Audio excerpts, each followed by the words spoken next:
All right, and Democrats called it a historic vote yesterday, while Republicans blasted President Biden's welfare expansion bill as being dangerous for the economy and for the middle class. Joining us now to discuss, one of the most outspoken members of the House Republican Conference and ranking member of the House Judiciary Committee, Ohio Congressman, and the author of the soon-to-be-released new book, Do What You Said You Would Do, Fighting for Freedom in the Swamp. Congressman Jim Jordan, thank you for being with us here this morning. You bet. You bet. Good to be with you guys.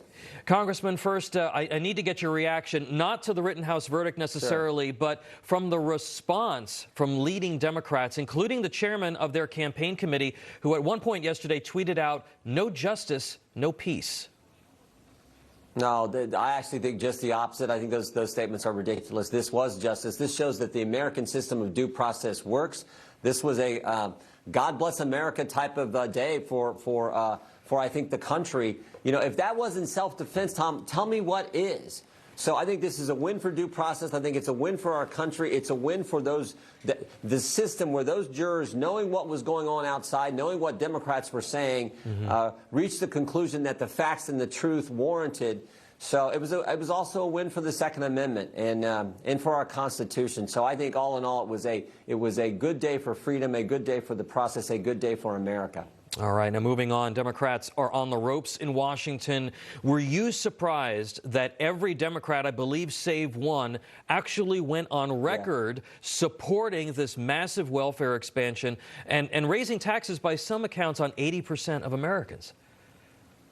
No, because they've screwed up everything. I mean, there's not one policy area where the Democrats are now in full control of the federal government for 10 months haven't made things worse. I mean, we went from a secure border to chaos. We went from energy independence to the spectacle of the President of the United States begging OPEC to increase production. Right. We went from stable prices to 31-year high inflation. This $2 trillion bill is only going to exacerbate that 31-year high in inflation we currently have. I told someone the other day, if you want to buy a home, it's going to cost more. You want to rent an apartment, it's going to cost more. To put food on the table, it costs more. To put gas in your car, it costs more. To buy a Thanksgiving turkey, it costs more. And to buy Christmas presents, it's going to cost more. And for Joe Biden to say just a few weeks ago, oh, if you spend this additional $2-3 trillion, whatever this ends up being, it's going to lower inflation? There's not a person on the planet who believes that. Yeah. I mean, it just defies logic. So they're committed to this leftist agenda, and it didn't really surprise me that they voted that way. We'll see what happens in the Senate. So, first it cost $0. Now it actually cuts taxes, Congressman. Who knew? Kamala Harris was in your state of Ohio yesterday, I guess trying to figure out if it is really high in the middle and round on both ends. But she was pushing this infrastructure bill and the welfare bill. They did manage to get the infrastructure bill passed. The administration says that it will address the economic challenges that Americans are facing right now. How do you respond to that? Well, I mean, they've made everything worse. I don't know what else to say. You know, when you have the Democrat chair of the Budget Committee say that, oh, we don't have a debt problem because we can just print money. When you have the President of the United States say we're going to spend trillions of dollars and it won't make inflation worse, it'll make it better. I don't know how you can believe anything they say, because that just defies basic economics, those statements. So, yeah, they can say all they want, but the policy in this bill, too, it's not just the spending. You're right, Tom. The policy, I mean, what it does to energy policy. I mean, I gave a speech on the floor the other day. What do these guys want?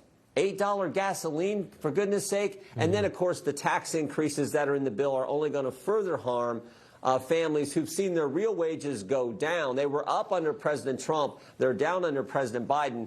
So, look, all we can do is hope that the American people have figured it out, and I think they have. I think we saw that a few weeks ago in Virginia. I think we're going to see a big win. Let's hope a big win come next November in the midterm elections. Now, to that point, Congressman, we've seen this extreme agenda being pushed by the left in legislation, whether it's changes to the way we vote, immigration, welfare, the Green New Deal.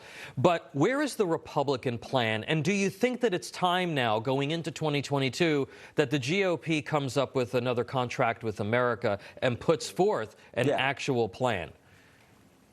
Yeah, we will have that, but I will tell you, Tom, I think our plan is this. You know, I got in a debate with Jim McGovern on the floor of the House the other day, and he said, "What Republicans are always attacking President Biden? What are we for?" And I said, "I'll tell you what we're for. We're for a secure border. which we had 10 months ago. We're for stable prices, which we had 10 months ago. We're for energy independence, which we had 10 months ago. We're for not raising taxes on families. We actually want families to keep more of their money, like we had 10 months ago. We're actually for America being respected around the world. And I'll tell you what else we're really for. We're for a Department of Justice that doesn't treat parents as domestic terrorists, which is exactly what's going on as we speak with our Department of Justice and Merrick Garland. So that's what we're for, and I think we will spell that out in a clear direction for the American people over the course of this next year and heading into the 2022 election. And you got the new book is coming out. I'm short on time, but it comes out on Tuesday. Do What You Said You Would Do. Now, usually members of Congress who write books, sometimes they do that when they're looking to run for higher office. I don't know if that's what you're thinking, but folks should check out the book. Comes out on Tuesday. Thanks, Ohio Congressman Jim Jordan. We appreciate you having on this morning. Tom, thank you. Thank you.